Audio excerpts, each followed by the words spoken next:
북한이 최악의 식량난을 겪고 있는 것으로 전해지면서 우리 정부가 인도적 식량 지원을 검토하고 있죠. 네, 이렇게 지원을 해주겠다는데도 정작 북한은 인도주의를 거론하는 것은 공허한 생색내기라며 비난하고 있습니다. 한현희 기자입니다.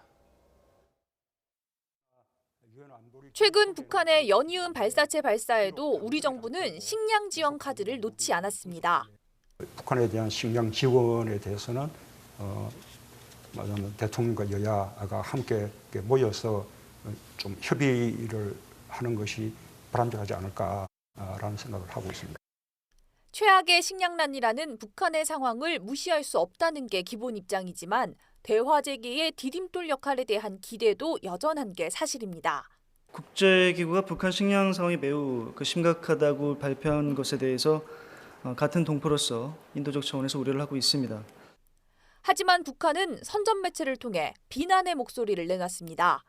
대남 선전 매체 메아리는 주변 환경에 얽매여 근본적인 문제들을 뒷전에 밀어놓고 인도주의 등을 언급하며 공허한 말치레와 생색내기나 하는 것은 남북관계의 새 역사를 써나가려는 염원에 대한 우롱이라고 주장했습니다. 또 몇 건의 인도주의 협력 사업을 놓고 남북관계에 큰 전진이 이룩될 것처럼 호들갑을 떠는 것은 민심에 대한 기만이라고 비난했습니다. 북한의 이 같은 태도는 두 가지 의미를 담고 있다는 분석입니다. 인도적 지원으로 비핵화 협상이라는 전략적 문제에 영향을 미치려는 우리 정부의 접근 방식에 대한 불만과 더불어 최악의 식량난이라는 부끄러운 상황이 계속 언급되는 것에 대해 자제를 요청하는 메시지라는 겁니다.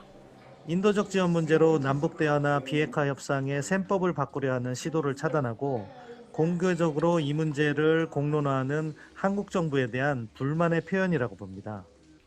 북한은 이와 함께 개성공단 재가동 역시 미국의 승인을 받을 문제가 아니라며 미국의 눈치를 보지 말고 민족 공조를 앞세워야 한다고 우리 정부를 거듭 압박했습니다. YTN 한현입니다.